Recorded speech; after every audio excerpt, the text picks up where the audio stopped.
आज दादर स्टेशनवर एक आगळा वेगळा दौरा पार पडला। बरं, या दौऱ्यानं काय साधलं ते माहित नाही, पण त्या निमित्तानं बसबस पुरी झालेल्या दादरनं 5 मिनिटांसाठी मोकळा श्वास घेतला।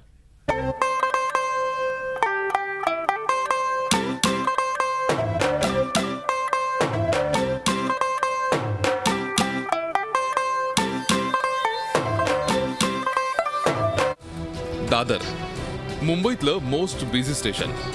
अवाढव्य गर्दी, प्रचंड गोंगाट, फेरीवाल्यांच्या आणि भिकाऱ्यांच्या कचाड्यातून वाट काढता काढता होणारी दमछाक आणि उरलेली जागा घाणीनं व्यापलेली, वाटेल तिथे लावलेल्या गाड्या, एकंदरीतच सगळा सावळा गोंधळ। रोज दादरला जाणाऱ्या येणाऱ्यांना या महादिव्यातून वाट काढावी लागते।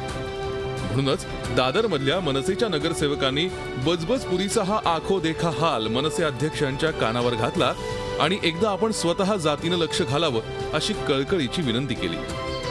विधानसभा निवडणुकीनंतर राज साहेबांनी सगळीकडचेच दौरे फारच मनावर घेतलेत, त्यामुळे ही कळकळीची विनंती साठी आम्ही आलो आणि तीच गोष्ट जर राज साहेब आल्यामुळे झाली तर त्यांना ते योग्य नाही वाटली, कारण सकाळची वेळ आहे, लोकांना रेल्वेतून आता कामाला जायचं आहे आणि त्यावेळेस माझ्यामुळे जर लोकांना त्रास होत असेल, अडचण होत असेल किंवा ट्रॅफिक अडथळा होत असेल, म्हणून राजसाहेब म्हणाले की मी ह्या सगळ्यांना माझ्या घरी किंवा माझ्या ऑफिसमध्ये बोलून घेईन आणि हा जो काय प्रॉब्लेम आहे जो त्यांनी पाहिला आज त्यांना बरं वाटलं की मोकळं आहे। कारवाई आमची वारंवार होत राहते, तर ती आता यापुढे चालू ठेवू आम्ही अशीच।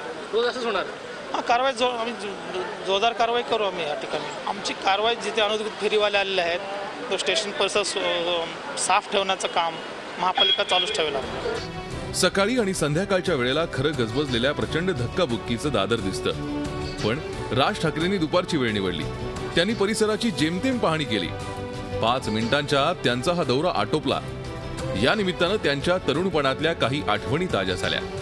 जे स्कूल ऑफ आर्ट्सला असताना राज ठाकरे दादरहून ट्रेनच सीएसटीला जायचे।